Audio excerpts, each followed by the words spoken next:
are you? It's Julie, your favorite gastric sleeve patient.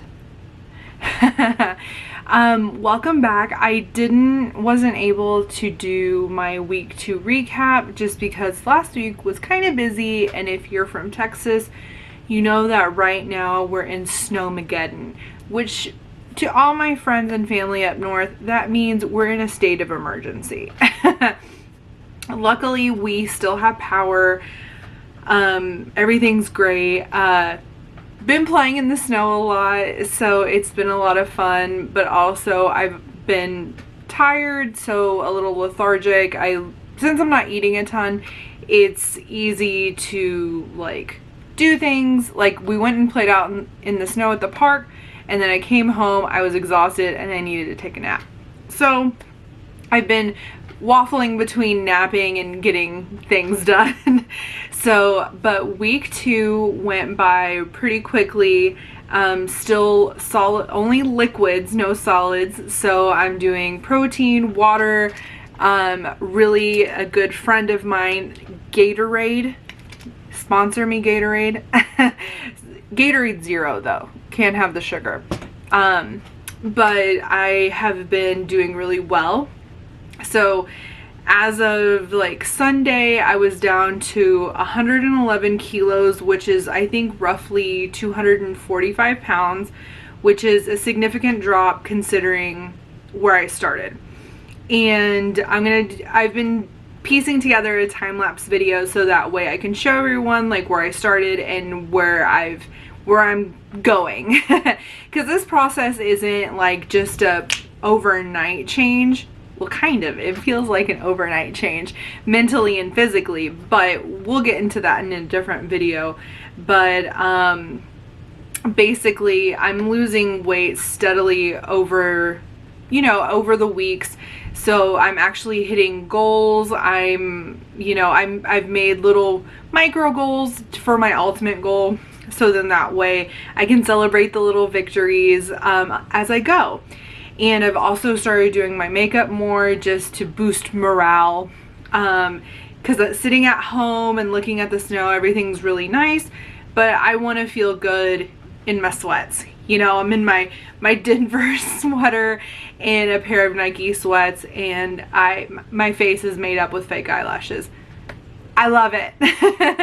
So everything's been going well. I was supposed to have my 2-week checkup last week, but due to the weather, everything got shuffled and I couldn't go.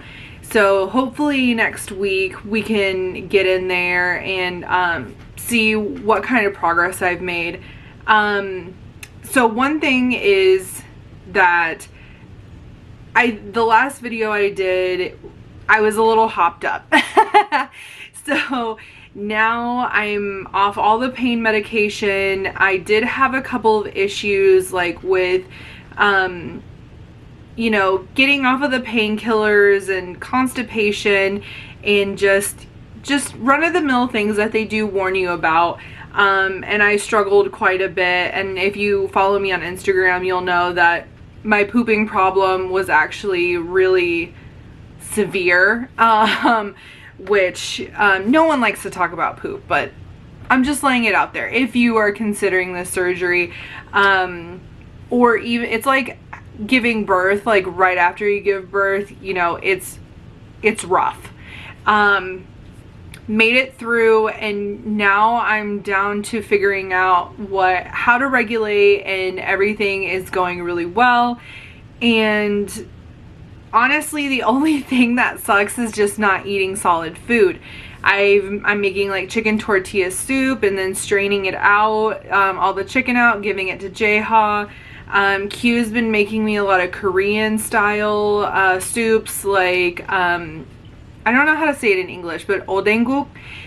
So it's really brothy and a really good flavor. Doenjanjjigae, which is like soybean paste soup. I had a shit ton of chicken noodle soup. So I am solely on liquids and protein still.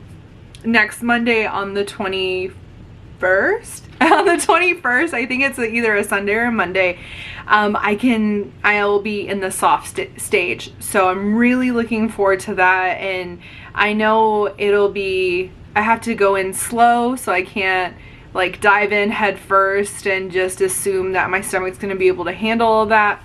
But I'm really looking forward to recalibrating and relearning how to eat and eat properly, so that way I'm nourishing my body and giving myself the maximum amount of nutrients that I need in order to have a healthy life. But yeah, so everything is honestly going really well. Emotionally, it has been a little rough, just because my weight is something that's so tied into like bullying, being bullied in the past, and also going through a lot of things like when I was younger and even through my adulthood. So my weight has always been like a really sensitive subject to me. So thankfully I have a really good counselor that I've been chatting with to really get down to the root of my feelings and honestly just try and heal and cope from everything that's happened in my past and all the weight that I have felt, you know, by being bigger. Sorry. So it's definitely a time right now for me to heal, physically, but also emotionally, because it's just been decades of just self-confidence issues, self-worth issues, and knowing who I am and being confident and learning how to love myself in my new body and have like a new perspective on life. So honestly, that's more of the challenging part for me, is just really not challenging per se, but just coming to the realization like this is what's happening, accepting it, letting it in, processing it, and then letting it go. So so that's what I've been dealing with the last week. But I'm into week 3 now. I think today's Wednesday, so I'm 3 days late on this video. But I'm in week 3, and by next week I'll be in the soft food stages, which is yes, I can't wait to eat some cheese and some deli meat and yogurt, which is weird. I miss yogurt. But yeah, so that's what's been going on. I'm so happy and thankful for all the support, all the love, all of the messages that I've been receiving. Honestly, if you have any questions, please leave them down below in the comment section. So I'll get back to you, and I just want to say always thank you so much for just to everyone for being so kind and so sweet about my journey and just being so supportive. And you know, to all my friends who have come over and provided food and help with JHA and everything, I just, from the bottom of my heart, just thank you. So I will be doing another video in a couple of days to recap you on what was going through week 3, and that's about it. So thank you so much for watching, and I will see you in a couple of days, and we'll get to talking about week 3. And also I will be hitting topics about why I decided to have surgery and things like that. So if you do have questions, please, I am an open book. Just leave me a comment and I will probably make a video about it. So thank you so much, and I hope everyone in Texas stays safe. I hope your power stays on, or if it's off, I hope it comes back on. Stay safe out there, and I'll see you